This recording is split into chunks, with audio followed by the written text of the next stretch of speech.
अपनी लाइफ का कंट्रोल अपने हाथों में लेने की चाहत रखने वालों को मेरा सलाम। क्रेविंग्स क्यों होते हैं? बहुत लोगों को ऐसा लगता है कि जो क्रेविंग है वो तो नॉर्मल है। क्या वाकई क्रेविंग्स नॉर्मल है? अगर नॉर्मल है तो वेट क्यों बढ़ रहा है? जानेंगे आज के इस एपिसोड में डिटेल में और साइंटिफिकली। अगर आप मेरे चैनल पे नए हैं तो सब्सक्राइब करना मत भूलिएगा। आइए स्टार्ट करते हैं।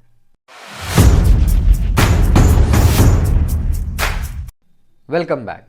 सबसे पहले हम ये देखते हैं कि हमारी बॉडी में नॉर्मल डाइजेशन प्रोसेस कैसे होता है, बहुत शॉर्ट में और बहुत ही इजी लैंग्वेज में।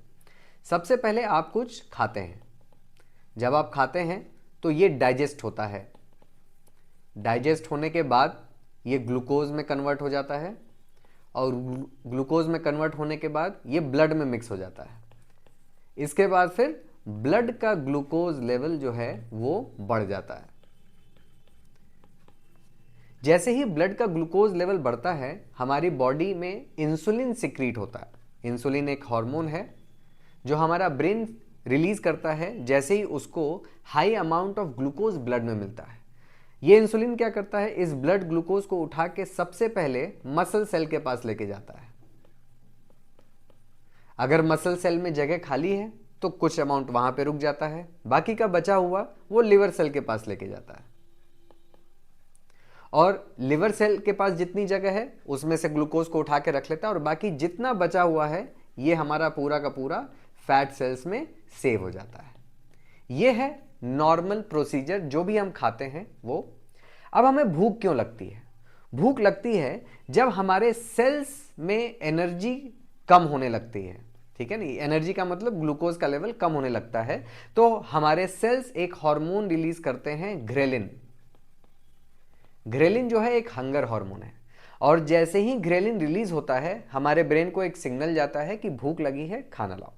तो हम ये खाना खाते हैं और खाना खाने के बाद ये सारा का सारा प्रोसीजर जैसे चल रहा है वैसे चलता रहेगा और इस तरह से चलता रहेगा। बट प्रॉब्लम क्या होता है कि कभी आपने नोटिस किया है कि पूरा का पूरा खाना खाने के बाद भी हमें भूख लगी रहती है।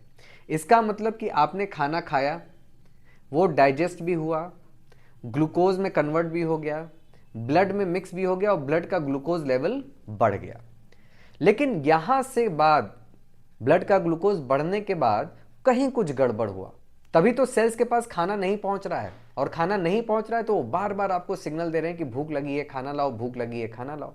इसका मतलब कि इंसुलिन के लेवल पे कुछ प्रॉब्लम है। ये प्रॉब्लम क्या होती है? इंसुलिन काम नहीं कर पाता प्रॉपरली क्योंकि आपकी बॉडी में एक दूसरा हार्मोन घूमने लगता है, इसको हम बोलते हैं कॉर्टिसोल। कॉर्टिसोल क्या है? ये एक स्ट्रेस हार्मोन है। तो किसी भी वजह से अगर आप स्ट्रेस्ड होंगे तो आपकी बॉडी में कॉर्टिसोल नामक हार्मोन ज्यादा रिलीज होगा जो इंसुलिन को अपना काम करने नहीं देगा। और इंसुलिन अगर अपना काम नहीं कर पाएगा तो आपके ब्लड में ग्लूकोज का लेवल बढ़ा रहेगा, पहला। और दूसरा, आपके लिवर और मसल सेल्स ग्रेलिन यानी कि हंगर हार्मोन को रिलीज करके सिग्नल देते रहेंगे कि भैया खाना लाओ। तो पहला कारण तो आपको यह पता चल गया कि खाना खाने के बाद भी हमें भूख क्यों लगी रहती है। क्यों? क्योंकि आप स्ट्रेस में हैं। ठीक है, अब बढ़ते हैं आगे। इवनिंग का टाइम आता है। इवनिंग में हमें बहुत ज़्यादा क्रेविंग होती है, मोस्टली लोगों के साथ है, या फिर अगर आप रात में जगे में हैं देर तक तो हमें क्रेविंग होती है। अब जरा सोच के देखिए कि इवनिंग से पहले हम 2 मील ऑलरेडी ले चुके होते हैं, यानी कि ब्रेकफास्ट और लंच। ये 2 मील लेने के बाद हमारे जो ग्लाइकोजन स्टोर है वो फुल होते हैं। उसके बाद भी हमारी बॉडी फूड के लिए क्यों क्रेव कर रही होती है? वो क्रेव इसलिए कर रही होती है क्योंकि हमारी body fight and flight mode में जाती है।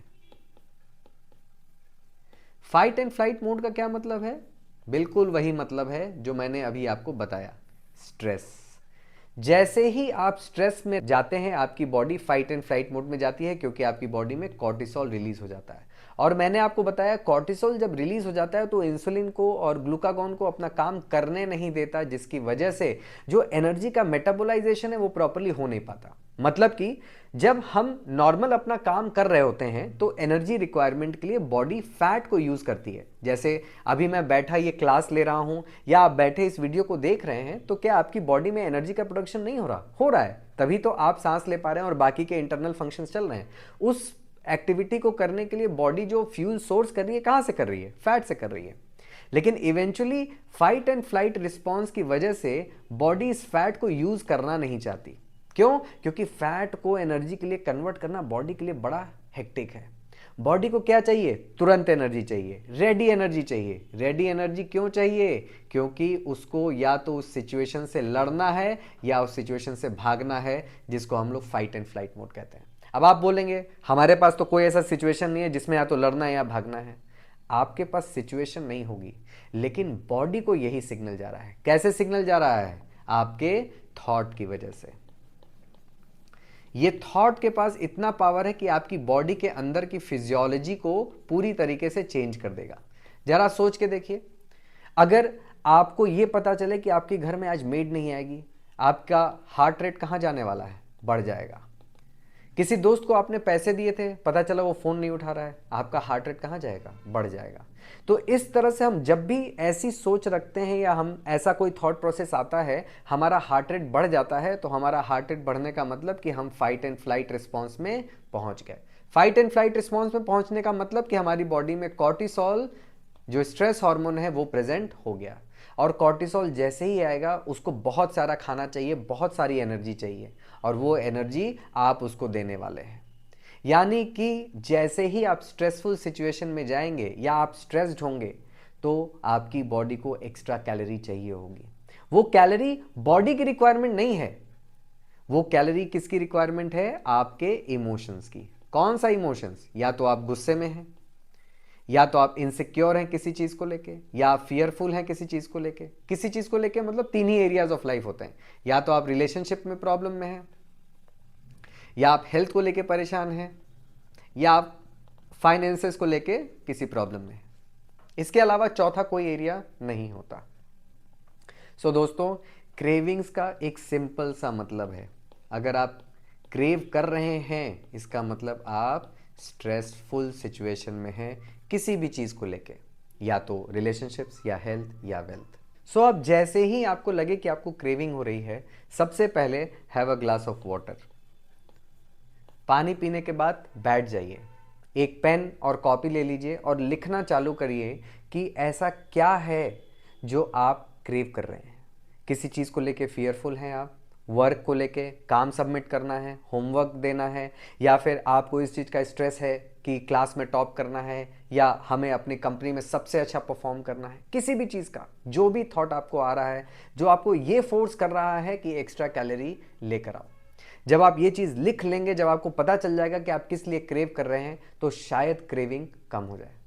और क्रेविंग्स को परमानेंट ख़त्म किया जा सकता है। कैसे? हेल्प लेके।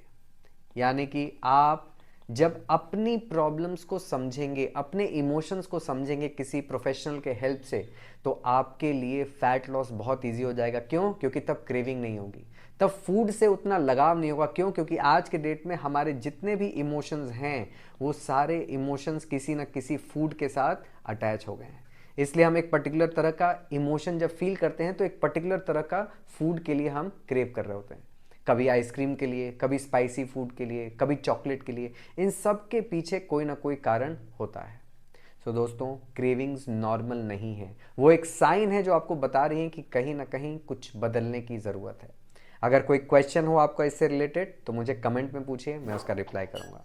मिलेंगे अगले एपिसोड में एक नए टॉपिक के साथ। This is Kapil Kanodia, signing off.